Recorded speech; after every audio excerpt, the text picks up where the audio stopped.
Boa tarde pessoal. Sejam todos muito bem-vindos. Esse é o primeiro CONCAN que eu estou participando como diretora-geral. É uma ocasião muito especial para mim, né? Tem vários conselheiros que vão tomar posse hoje. Eu quero destacar a importância que é o CONCAN como uma das ferramentas da gestão democrática e participativa, né? Então, a gente pode dar início já com a posse dos novos conselheiros. Eu vou chamar aqui pelo nome, daí vocês, por gentileza, venham aqui, façam uma breve apresentaçãozinha, seu nome, né? Fica à vontade. E aí você assina aqui. Aqui está falando que o Cristiano e o Matheus ainda não tomaram posse, é isso mesmo? Né? Então eu chamo o Cristiano e em seguida eu vou chamar o Matheus. Boa tarde a todos, sou Cristiano, docente da área de eletrônica, estou diretora adjunto educacional, né? Para poder, junto com vocês, decidir e escolher o melhor para o nosso campus. Onde que eu assino?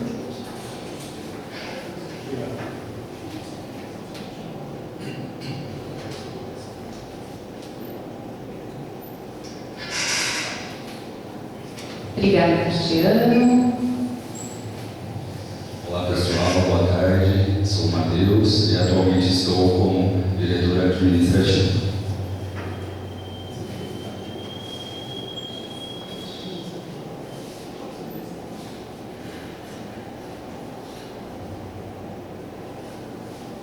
Obrigada, Matheus. Agora, dando sequência, Dairo Daniel Félix de Lima, do segmento discente, não está? Gabriel Medeiros de Abreu.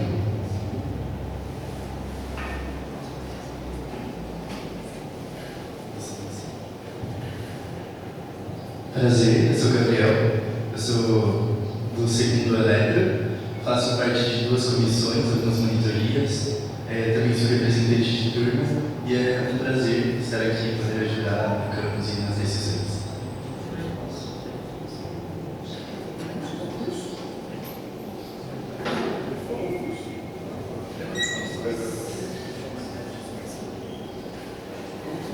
Obrigada, Gabriel.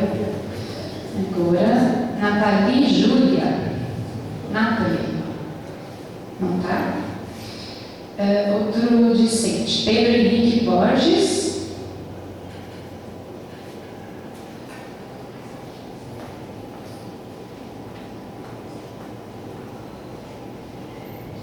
Boa tarde, eu sou o Pedro Henrique Borges, terceiro informática. Eu já estava no CONCAN como suplente e é uma alegria estar aqui no mais um ano, né? Agora com a diretora Alessandra. É isso.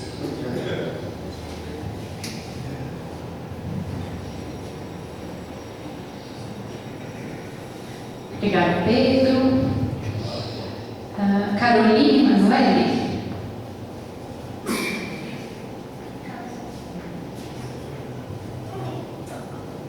Boa tarde, gente. Eu sou Carol, Caroline Manoeli, eu sou terceira informática e é um prazer, eu estou muito feliz de estar aqui e é um prazer muito grande poder estar ajudando o campus através desse conselho. Obrigada, Caroline. Aqui.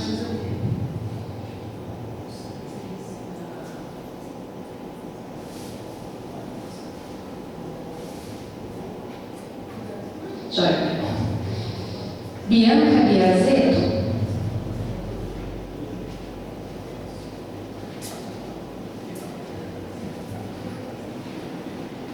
Boa tarde, meu nome é Bianca Biazeto, eu sou do terceiro informática. Também é uma honra poder participar do CONCAN.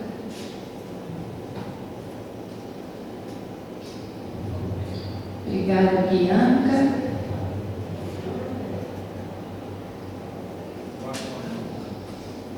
Beatriz. Vitor Nunes de Godoy, acho que de discente não tem mais ninguém, né? Docente suplente Damásio, técnico administrativo suplente Henrique José Dorigo, Poder Público Fernando Jesus da Rocha, Sociedade Civil Benjamino Fábio de Gioia, Sociedade Civil Suplementar Tiago Roberto Ferreira, egresso Júlio César Brahimi e o suplente de egresso Davi Adriano Rocha da Silva. David vai chegar depois, tá, joia? Então, por enquanto, a parte da posse dos nossos conselheiros é essa, né? Na pauta de hoje, nós temos também a fala, né, do Panhan, que vai apresentar sobre o plano estratégico de intervenção e monitoramento. Se quiser vir, Panhan.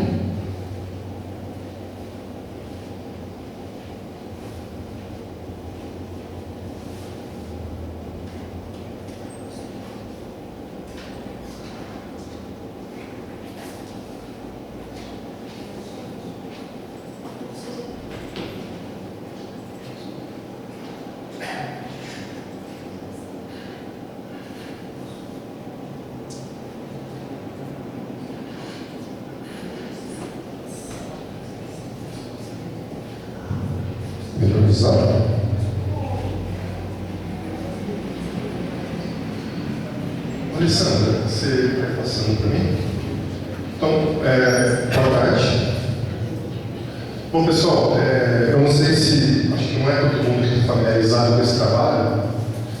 Esse trabalho ele foi começado no segundo semestre de 2023 e ele foi elaborado pelos coordenadores de curso, pelos professores, SEIC, NDE, os cursos, colegiado, e basicamente é uma proposta de ações para tentar melhorar os nossos números com relação à evasão e retenção dos estudantes, em todos os cursos, né? Nos cursos que foram identificados com esse problema. Perfeito? Tudo bem? Então, eu vou apresentar. Esse plano já foi elaborado, a gente concluiu a elaboração no final do ano passado, e daí a gente passou por uma revisão, e agora ele foi encaminhado aqui para o Conselho de Campus para a deliberação do Conselho. Então, hoje eu vou apresentar um pouco esse trabalho. Eu não vou apresentar necessariamente todo o plano, porque a gente leva muito tempo para ficar vendo detalhes. Mas vou apresentar um pouco do plano e o processo que foi utilizado na elaboração dele. Perfeito? Tudo bem? Beleza? Então eu vou primeiro justificar a elaboração desse plano, quais foram os motivos que levaram a gente a elaborar esse plano, uma base conceitual do que a gente está tratando, como a gente fez o diagnóstico, né? Como que a gente construiu realmente esse plano estratégico, as estratégias de intervenção, vou só citar, eu não vou mostrar todas, porque cada curso propôs as suas estratégias, ficou grande esse documento. As estratégias para monitoramento dos indicadores das ações de intervenção e, por fim, as estratégias para avaliar o plano, de avaliação do plano. Pois não, pode baixar, eu não sei aonde que abaixa esse volume, acho. Som. Acho que é no. Peraí, subiu, desceu, baixou. Aqui, acho. Aí, som. Melhorou? Aí. Vamos lá então? Pode mudar para mim, por favor. Bom, começar então justificando a elaboração do plano estratégico, né? Qual a importância, né, desse plano estratégico? Então, eu trouxe aqui alguns itens da importância da gente elaborar isso para os nossos cursos aqui. Identificar fatores determinantes que causam uma evasão e desenvolver ações preventivas para isso, para a gente tentar evitar a evasão dos estudantes nos cursos. Promover a inclusão e a igualdade de oportunidades. Já visto que algumas causas a gente pode trabalhar para mitigar essa questão. Diminuir a taxa de retenção e aumentar o sucesso acadêmico. E aqui, eu aponto, isso aqui tem um erro no documento. Tá? O documento, na hora que eu estava construindo esses slides, No documento está aumentar a taxa de retenção e o sucesso acadêmico. Então a gente precisa corrigir o documento antes de publicar a versão final, beleza? Então diminuir a taxa de retenção e aumentar o sucesso acadêmico, melhorar a experiência estudantil e a satisfação com relação ao processo educacional, processo de ensino-aprendizagem, e fortalecer o compromisso institucional com a qualidade de ensino, qualidade educacional. Então são alguns pontos fundamentais aí que justificam a elaboração desse plano. Pois não? André, com relação a essa observação sua do que a taxa de retenção, eu questionei isso recentemente numa reunião lá, né? O que eu falei, mas não faz sentido, né? Sim. Aí era no colegiado da pós, né? Sim. E o que me explicaram é que a interpretação é que restrição é reprovação. Exato. Então é para a gente diminuir a reprovação. Sim. Então faz sentido diminuir, né? É isso. Diminuir, exatamente. Você diminuir a taxa de reprovação, exatamente. Porque em alguns lugares apareceram e aumentar, né? Então, é que eu falei agora do erro do Eu erro. tinha entendido que a retenção era conseguir segurar as pessoas.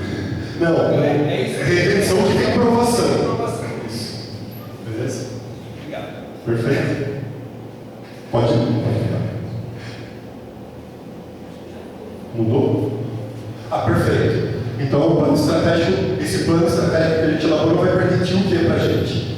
Permitiu e vai permitir ter uma análise, realizar uma análise detalhada das causas da evasão. Então, a gente já discutiu isso, a gente vai continuar discutindo, porque toda vez a gente vai ter que visitar o plano não é algo, terminou, pronto, acabou, a gente vai ter que toda vez revisitar o plano, desenvolver programas de apoio acadêmico e socioemocional, tá?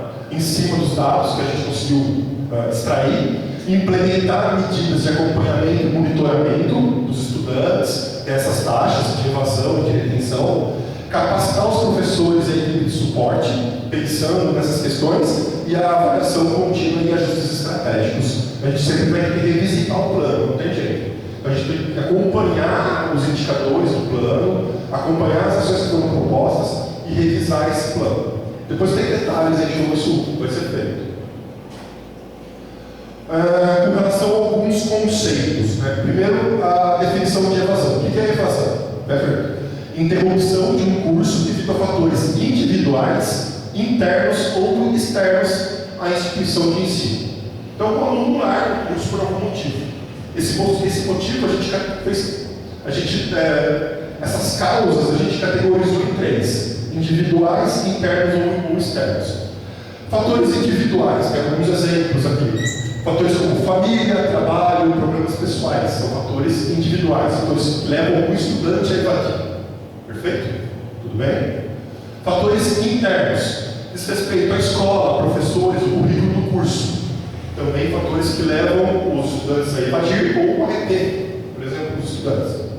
E fatores externos, transporte, situação socioeconômica, são fatores que também levam os estudantes a interromper o curso, evadir ou reter, ou reprovar. Tudo bem? Tudo bem? Enquanto pessoal, beleza? Tranquilo? Então, beleza. Quais são as consequências? Perfeito, o aluno evadiu. Quais são as consequências? Desperdício de recurso público, perda de receita, ociosidade de professores, ociosidade de equipamentos, sem falar diretamente das causas dos estudantes, evadiram. Aí são consequências mais pessoais dos estudantes, como pagar um curso, uma formação, né? E aí a escola assume um papel importante. A escola, então, ela é responsável pelo sucesso ou pelo fracasso dos alunos. Então a gente tem que assumir essa responsabilidade. A escola tem responsabilidade sobre o sucesso ou o fracasso dele. Tem a parcela de responsabilidade dela. Tá? E a evasão vai se reflete na forma como a escola recebe e exerce as ações sobre os estudantes. Então é isso que a gente tem que estar tentando melhorar. Como a gente recebe esses estudantes, como a gente acompanha esses estudantes para permitir que eles consigam ter um êxito no curso que eles escolheram aqui no Instituto Federal. Soluções. Na elaboração desse trabalho todo, que permitiu para a gente refletir sobre as práticas educacionais, uma mobilização de toda a comunidade para reverter o quadro de evasão, envolvimento de todos os educandos e contribuições significativas para a gente evoluir o nosso conhecimento a respeito do assunto. Como como a gente debateu bastante as causas e propôs ações, a gente vai ganhando conhecimento e maturidade para cada vez discutir melhor os problemas de evasão e retenção na escola, ou nos cursos. E aí a gente começa a questão do diagnóstico. Bom, como que a gente elaborou esse plano estratégico para a intervenção no monitoramento e superação da evasão e da retenção? A gente se baseou num documento, que é esse documento aqui, ó. Documento orientador para a superação de evasão e retenção da Rede Federal de Educação Profissional Científica e Tecnológica, da CETEC. A CETEC tem esse documento é um documento que tem uma metodologia, um processo, então a gente adotou essa metodologia para a gente construir o nosso documento. Perfeito? Tudo bem? Essa metodologia é organizada esse trabalho em 4 fases. Na primeira fase, constituir uma comissão interna. Segunda fase, elaborar um diagnóstico quantitativo. Terceira fase, elaborar um diagnóstico qualitativo. E, por fim, consolidar e elaborar o plano estratégico. Realmente, elaborar o documento. Perfeito? Eu vou apresentar cada uma das fases agora. Na primeira fase, a gente teria que constituir uma comissão interna. Essa comissão seria a CPA. Os professores acho que já estão mais familiarizados com a CPA. A nossa CPA, a portaria que constituía a nossa CPA, ela estava naquele momento, ela já tinha vencido, já tinha expirado o prazo dela. E aí eu consultei os coordenadores de curso, falei, e aí, vamos constituir a CPA? Aí os coordenadores falaram assim, não vamos constituir a CPA.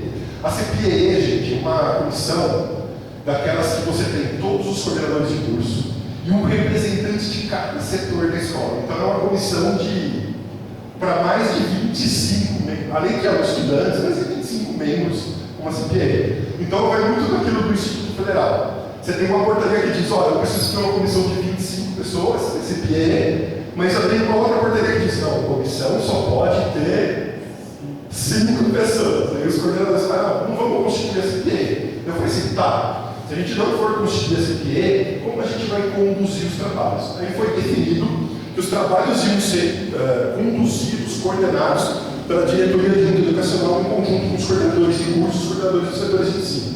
Então a gente ia conduzir os trabalhos e ia realizar os trabalhos. Aí eu falei, bom, tudo bem, se vocês se comprometem, a gente vai executar o trabalho. Aí a gente firmou esse compromisso na reunião de coordenadores lá em 23 de maio de 2023. Então vocês veem como começou lá o trabalho nosso para elaborar esse documento. Tudo bem? Beleza? Então foi quem conduziu os trabalhos para a elaboração desse documento. Pode mudar, por favor?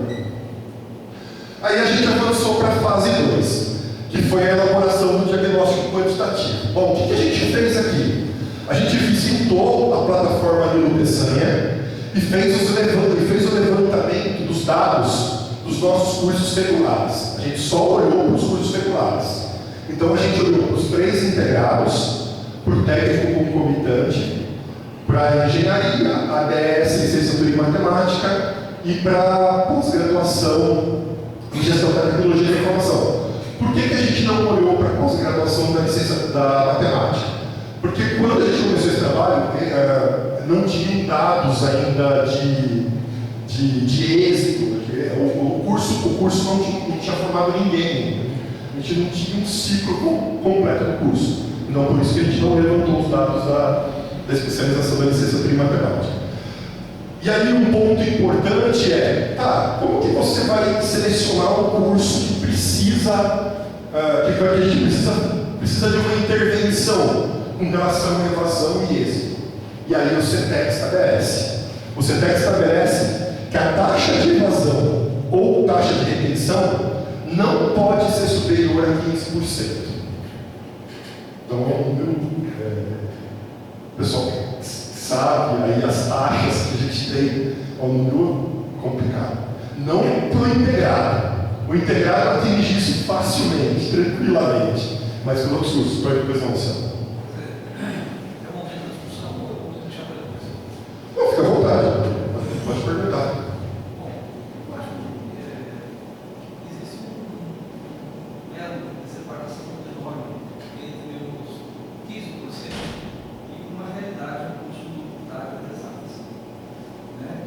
Nós todos aqui não somos formados no Instituto Federal,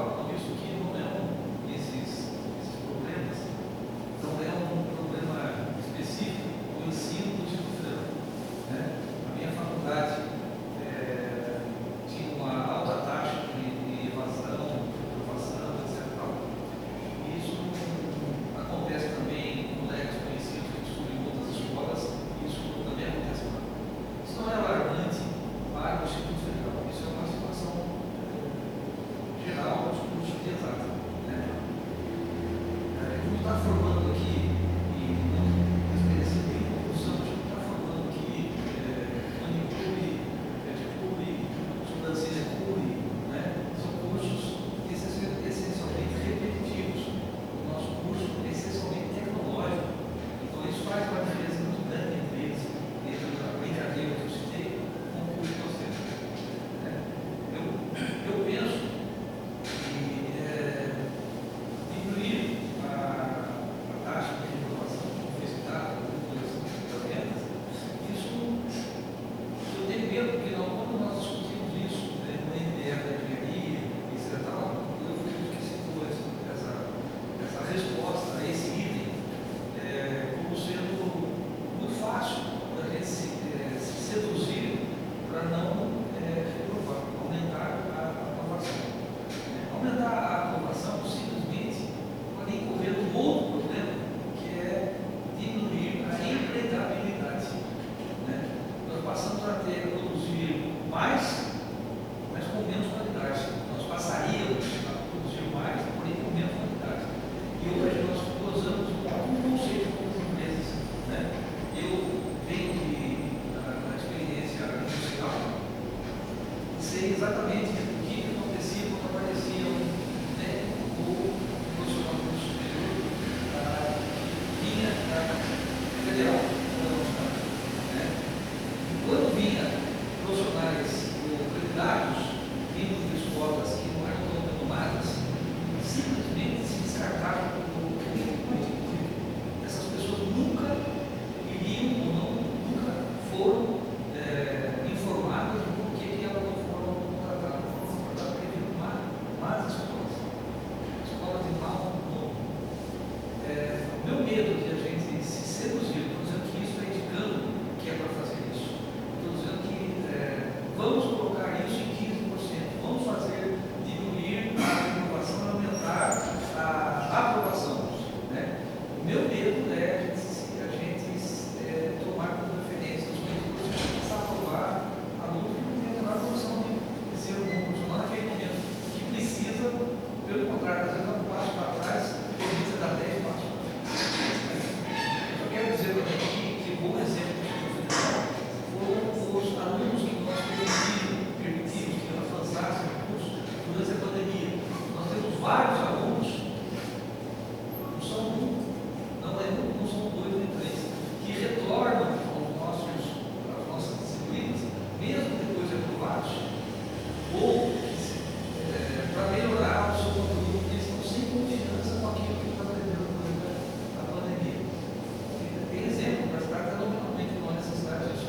Até ontem eu estava conversando com o líder da engenharia, que eu sei que eu ministrei uma disciplina para ele estava aprovado e estava fazendo uma disciplina novamente. Então, nós não somos fábricas de futuro, nós não somos bibliógrafos. Os alunos aqui não sabem o que é bibliógrafo, mas nós sabemos. A gente não vai imprimir diploma a granel. Então a gente precisa tomar muito cuidado com os cuidados para não ficar focado em números e daí perder um pouco o receio de fazer outras análises que são mais complicadas. Isso. Então, só para esclarecer, quando o MEC propõe,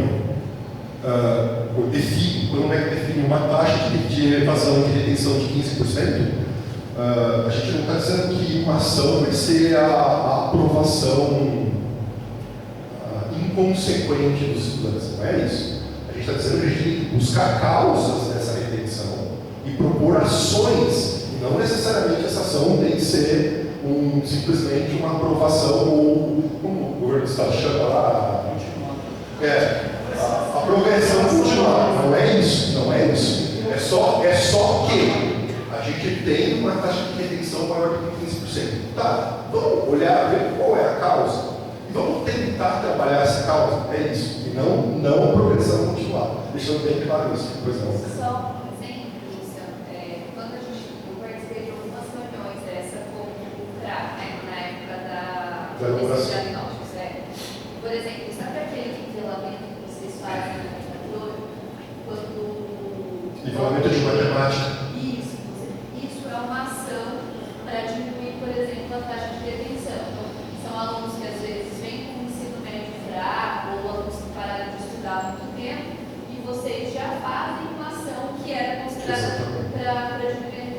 que é melhorar o vazamento do aluno na matemática para que ele chegar nas disciplinas técnicas da mecânica ele não tenha dificuldade. Então, isso é uma ação, por exemplo, não simplesmente passar o aluno. Tá bom? Beleza. Só uma coisa, a gente foi discutir esse item antes da ideia. A pergunta é muito objetiva, a gente precisa saber exatamente o que as pessoas que imaginaram nesse personagem estão pensando. Coisa que a Camila, por exemplo, ao conversar, participar de uma reunião, tem lá que ver mais detalhes. A nós chegou simplesmente a pergunta e as atividades. Então, todos nós nos sentimos inseguros, porque esses relatórios, ao passar dos anos, às vezes as pessoas que participaram da convenção não estão mais presentes e fica só aquela pergunta, né? Então, eu não tenho medo da... Luciano? Cristiano? Um outro exemplo, também somando o que a Camila falou, às vezes, por exemplo, se a gente conseguisse que tivesse linhas de ônibus dos horários chaves, às vezes um aluno excelente que acabou evadindo, não pela dificuldade, mas ele evadiu o custo do transporte. Então, eu imagino que também, diagnosticado do que o aluno parou, não é só deixar ele passar sem saber, mas é também, às vezes, outros fatores, por exemplo, o transporte. Exato. Perfeito, é isso. Beleza? Então foi isso. Então a gente foi, visitou a plataforma do Peçanha, a gente extraiu os dados dela do ciclo 2019-2022 e daí a gente montou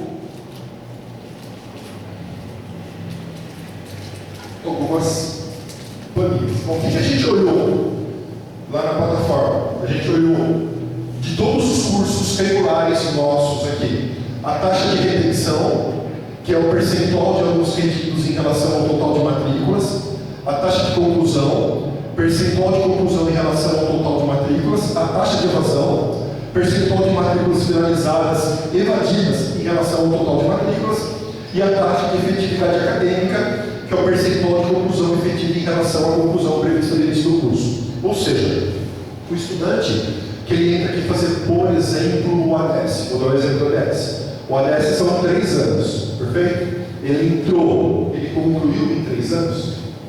Esse é um cenário ótimo para a gente. Ele entrou 3 anos e meio, já começa a... significa que tem detenção, vocês estão entendendo? Tem detenção. Ele fez 3 anos e meio, 4 anos ou 5 anos. Esse é o lance. É aí que é a taxa de efetividade acadêmica. Perfeito? Pode mudar, por favor.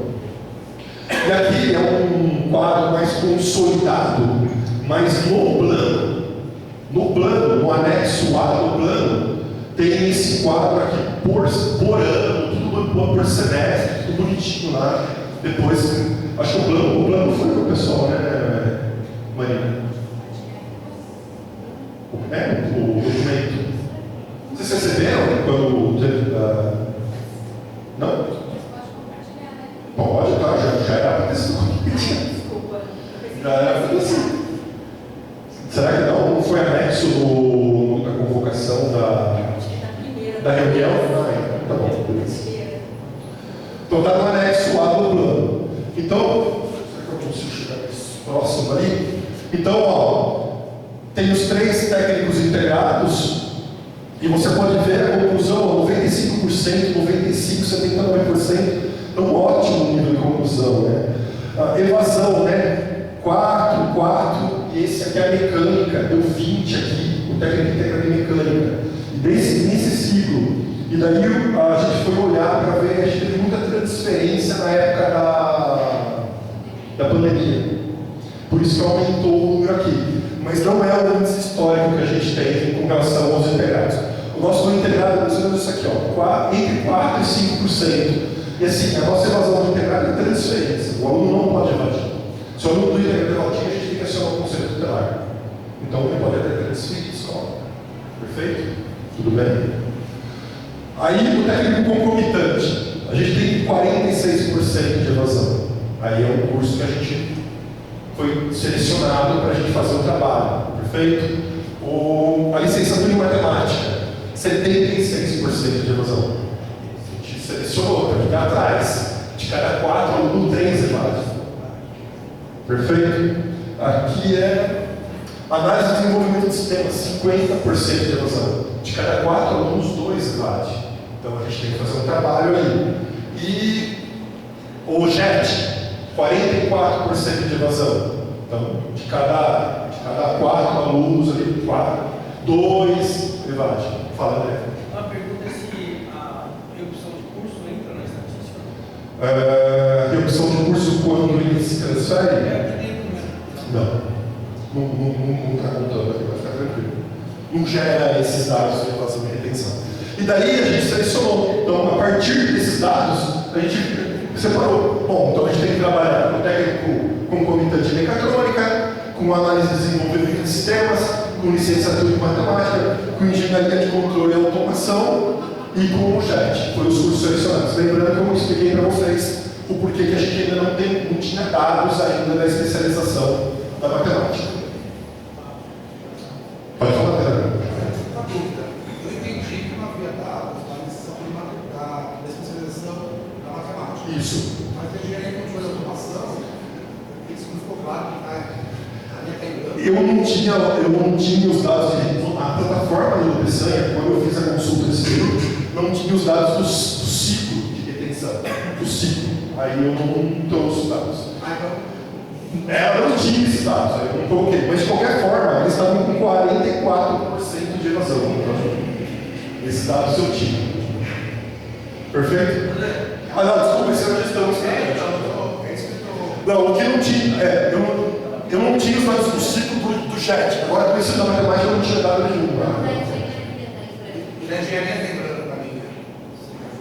Ah, não, sim. 2019 a 2022 o ciclo, né? Eu não tinha ainda os dados da engenharia. Mas ali o Jefferson, que é o coordenador, falou: não, eu quero participar porque, apesar da gente não ter dados ainda na plataforma do Peçanha, eu sei que a gente tem casos de evasão. Aí daí participou. Perfeito? Tá bom? Beleza? Mas, perfeito. Tá explicado? Não, sim. Mas mesmo no documento, esse anexo, essa linha continua em branco. Continua em branco. Tá desse jeito aí. Perfeito? Eu acho que não tinha fechado o ciclo da engenharia. Eu acho que não tinha, por isso que a gente. Acho que por isso que não tinha dado os dados ainda. Então, aí a gente selecionou os cursos que a gente trabalhou: técnico em mecatrônica, bacharelado em engenharia de controle e automação, licenciatura em matemática, ADS e pós em gestão estratégica de tecnologia da informação, que apresentaram taxa de evasão ou retenção superior a 15%. Tá? Então, todos esses dados, toda essa análise diagnóstica quantitativa está no apêndice A do documento taxa de evasão e retenção na página 71 do plano. Beleza? Aí a gente foi para a fase 3. Bom, a gente já tem os cursos. Então vamos agora para a análise qualitativa. Beleza? Então tá. Então a gente pegou o que a gente fez. A gente selecionou os cursos e a gente passou a gente ia trabalhar essa questão sobre a evasão e a retenção desses cursos. Poderia ir para o próximo slide? A gente fala melhor. Aí, perfeito. Então como que a gente trabalhou na fase 3? A gente realizou as reuniões diagnósticas, que vocês provavelmente participaram, tá? As primeiras reuniões foram as reuniões diagnósticas por segmento, ou seja, a gente fez uma reunião com os gestores, depois a gente fez uma reunião com os professores, depois a gente fez uma reunião com os estudantes e depois, claro, a gente não fez uma reunião com os evadidos, a gente levantou os dados dos evadidos, porque a coordenadoria sociopedagógica tinha essa informação. Então eu já agradeço a coordenadora sociopedagógica da época. E o Rolinho, que ajudou a gente muito lá. O Rolinho ajudou a gente muito nisso. Perfeito? Isso para cada curso. Para cada curso. Cada curso fez uma reunião com os gestores, com os professores, com os estudantes e com os evadidos. E dessas reuniões se extraiu um documento. Gerou um documento.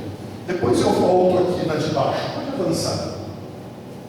Então olha só. Então a ideia era identificar as causas de evasão e retenção do ponto de vista de cada segmento separadamente. Então, o que para a gestão pode ser uma causa de evasão, para os professores pode não ser.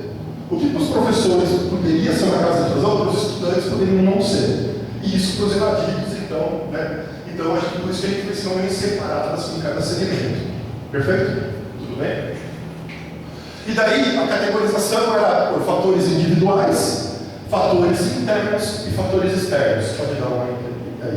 Aqui eu só trouxe 2 exemplos, mas, gente, é uma dezena de causas. Tá? Então, por exemplo, fatores individuais. Adaptação à vida acadêmica pode ser uma causa. Compatibilidade entre a vida acadêmica e a exigência do mundo do trabalho pode ser uma outra causa de evasão ou retenção. Fatores internos.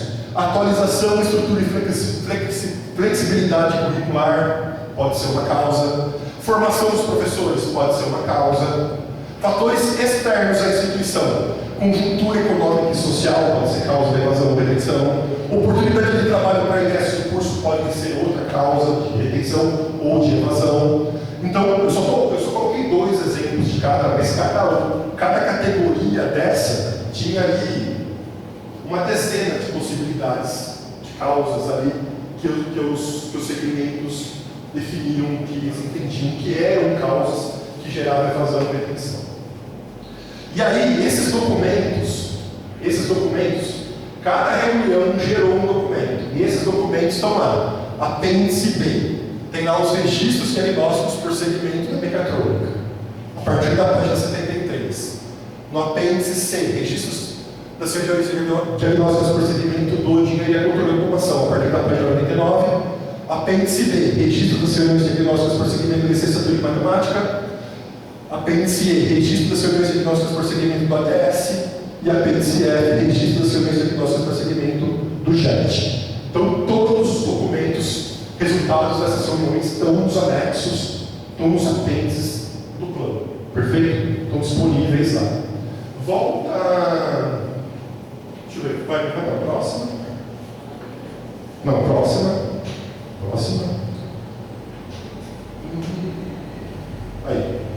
Agora eu vou falar dessa reunião. Terminado essas reuniões aqui, quando a gente concluiu, a gente passou para essa reunião aqui. Reunião diagnóstica coletiva com os representantes de cada segmento. Então, a gente fez uma reunião onde tinha representantes lá da gestão, representantes dos professores, representantes dos estudantes. E daí, essa reunião, eles olhavam para esses 4 documentos, definiam que eram prioridades, causas prioritárias, para definir ações para serem desenvolvidas e responsáveis por executar essas ações. Beleza? Tudo bem? Fechou? Vamos lá.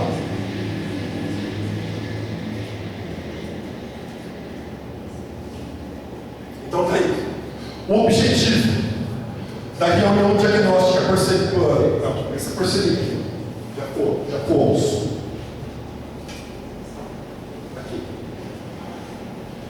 Então a gente pegou os registros das reuniões por segmentos, pegamos os registros, aí a gente tinha colegiado, SEI, pedagogo, CRA, e tinha ações de intervenção. Então a gente avaliou as causas, né? Esse pessoal aqui avaliou as causas e propôs ações. E daí a gente tirou esse documento aqui, que é o levantamento dos fatores promotores de evasão e as ações para superar. E é esse documento aqui que é o documento que a gente queria chegar. Que a partir das causas principais, a gente extraiu ações para a gente trabalhar. Tudo bem, gente? Beleza? Vocês entenderam como foi o processo? Então, beleza. Pode dar mais uma aí. E daí a gente começou a escrever o documento. Elaborou o plano de... Pois não? Ah, certo. Só dá mais um interesse aí, por favor. Daqui. Qual que é?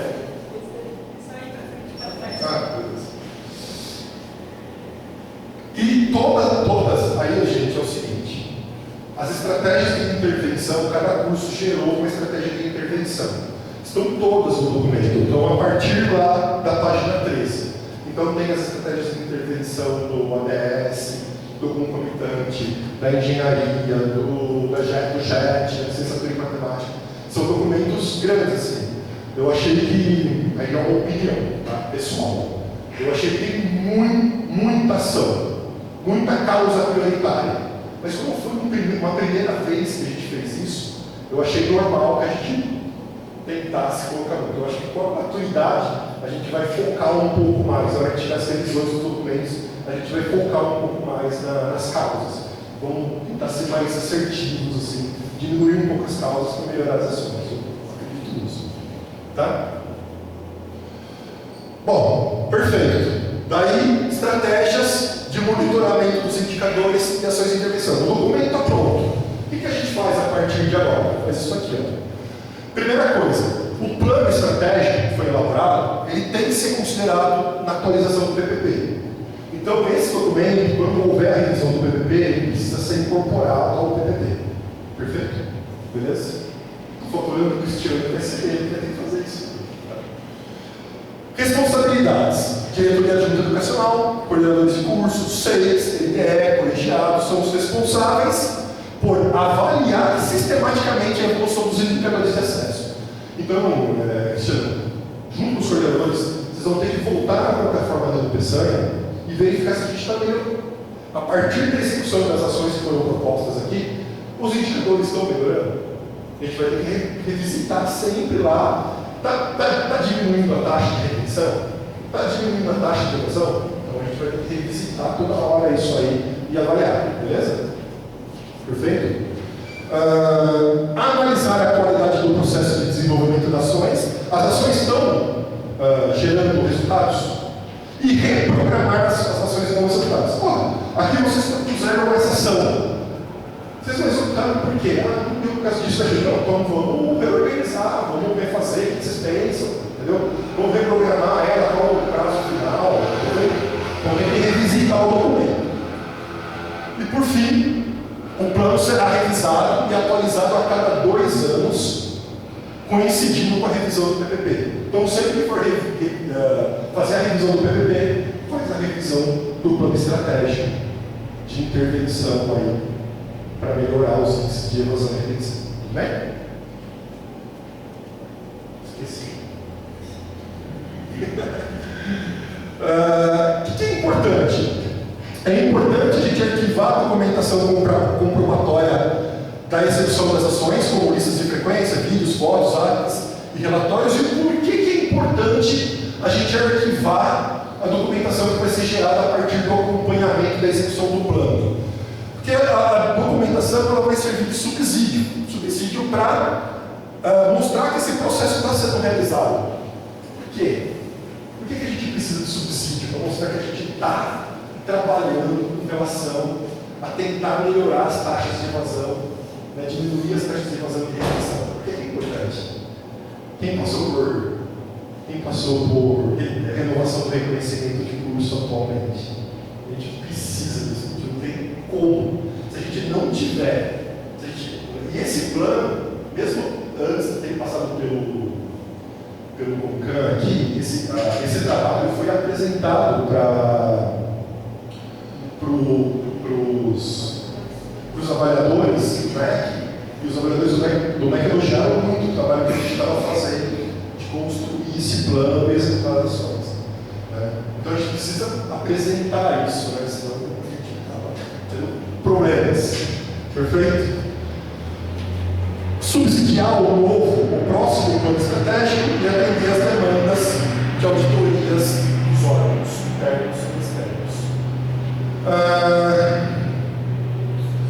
O plano está previsto no plano o monitoramento e intervenção pela gestão do campus, coordenação de cursos, CNE e colegiados, sempre buscando zelar pelo cumprimento dos prazos, levantando dificuldades encontradas e analisando o impacto dos resultados. A partir das análises, a gente vai ser possível então propor a reformulação das ações, buscar melhorias e perspectivas para o êxito educacional dos estudantes no IFSP. E é isso, galera. É isso. Então, na verdade, o objetivo foi mostrar todo o processo de construção do plano. Eu não vou abrir cada plano aqui, porque é um negócio que vocês...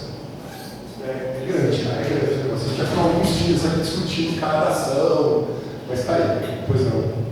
Você consegue citar só, tipo assim, de cabeça, as principais, digamos, ações que são para controlar a inflação em geral dos cursos? Claro, eu vou tentar, a Camila participou, ela pode tentar me ajudar. Mas tinha uma que eu lembro que tinha alguma.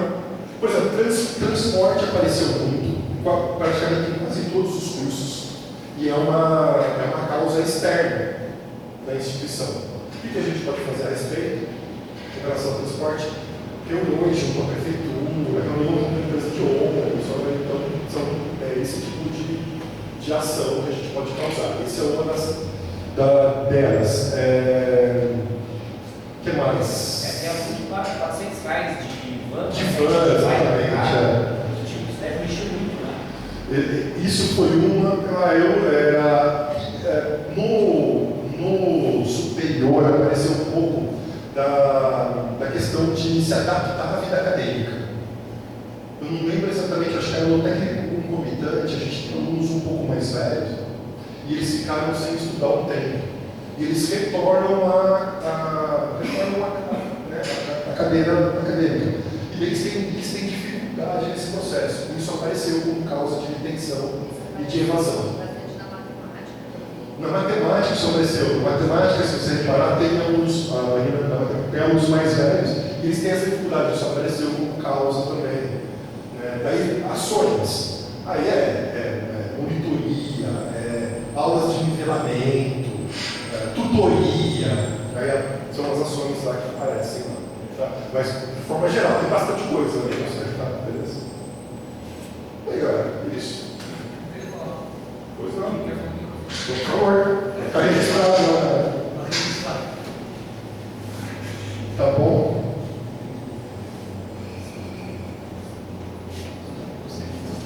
Parabéns. Bom, boa tarde. Voltando ao tema, eu fico imaginando a minha preocupação com a determinação de uma taxa de 15% para a preocupação. Por quê? Porque nós podemos trabalhar para melhorar a taxa de permanência dos cursos, como você citou várias delas.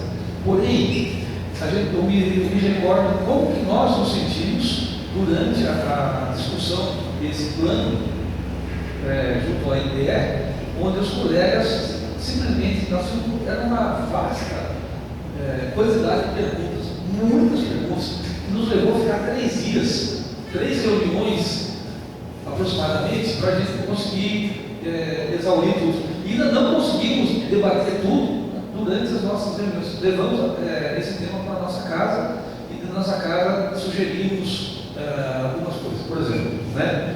Então, essa preocupação que eu tenho com relação aos 15%, ela é cabível, você percebe bem. Você apresentou aqui uma tabela com alguns cursos em vermelho. O que indicava aqueles vermelhos? Acima dos 15%. Então, esse 15% é um facão que passa pela cabeça de cada um dos cursos e que pode levar a determinada diretoria, que a nossa amiga Alessandra não faz parte desse rol, que vai se seduzir e falar, gente, vamos aprovar 85% dos nossos alunos por livre essa porcaria, né? Ninguém vai vir nos cobrar. Então, isso é uma sedução. Então, quando eu falo de sedução, eu falo baseado nos cabelos brancos, né? Que eu já vi seduções parecidas com essa em algum momento da minha vida. E não foi uma vez só, posso falar para vocês que não foi uma vez só. Então, eu acho legal, por exemplo, que a gente não deveria, vamos dizer, aceitar esses 15% vindo lá para cá, como fator de moderação, e sim falar assim, ao invés de nós sugerirmos uma taxa mínima, que nós passemos a analisar outros méritos, como, por exemplo, taxa de empregabilidade do nosso curso, né? Melhoria do IDD, né? Não o IDD que nós trabalhamos agora na análise do nosso curso, no reconhecimento do MEC, tem um fator que era qual era o nível do nosso aluno quando entrou no nosso curso superior e qual é o nível do nosso aluno, acho que é IDD, qual é o nível do nosso aluno, o quanto que o curso melhorou o seu aspecto social, entendimento da sociedade, por exemplo. Se não me engano, o índice é IDD. Então, se nós melhorássemos essas coisas, né, o nosso IDD, inclusive, foi responsável por nossa engenharia ficar com o nosso 3. Nós éramos 4 quase 4, faltou acho que 0,25 para sermos 4, e o entender que foi o fator que nos levou, né? Então, esse tipo de postura, esse tipo de atitude, por exemplo, nós melhorarmos a divulgação do nosso instituto, para quê? Para que mais alunos façam parte dos nossos vestibulares, né? Concorram aos nossos cursos pelo Enem ou pelo vestibular do nível médio, enfim, estão fazendo tudo aqui, né? Para que o quê? Melhorando a nossa base de alunos que queiram fazer os nossos cursos, obviamente a nossa nota de corte aumenta, e com isso a qualificação do nosso aluno está mais garantida, né? Nós temos dificuldade como professor, né? Os nossos alunos, às vezes, tem lá 2x é igual a 4, x é igual a quanto? Vários erram, né? Isso demonstra o quê? Que a base que eles estão chegando até nós está fraca. E nós não temos condições de colocar o nosso aluno num patamar de melhora significativa com um curso de reforço de 2 semanas, né? Isso é uma atitude válida? É uma atitude válida, nós fizemos isso por muito tempo, mas não é a eficiência disso, ou a eficácia disso tem tempo, tem prazo de validade, né? Então, a minha preocupação só quero repetir isso, em relação à taxa de 15% de reprovação, essa é uma taxa que nós podemos, em alguns anos, estarmos sendo pressionados para resolvê-la de uma maneira mais simples, de uma maneira mais tranquila, que é a nossa taxa de reprovação. Então, fica registrado aqui no ponto de vista disso, tá bom? Obrigado, gostei muito do seu trabalho.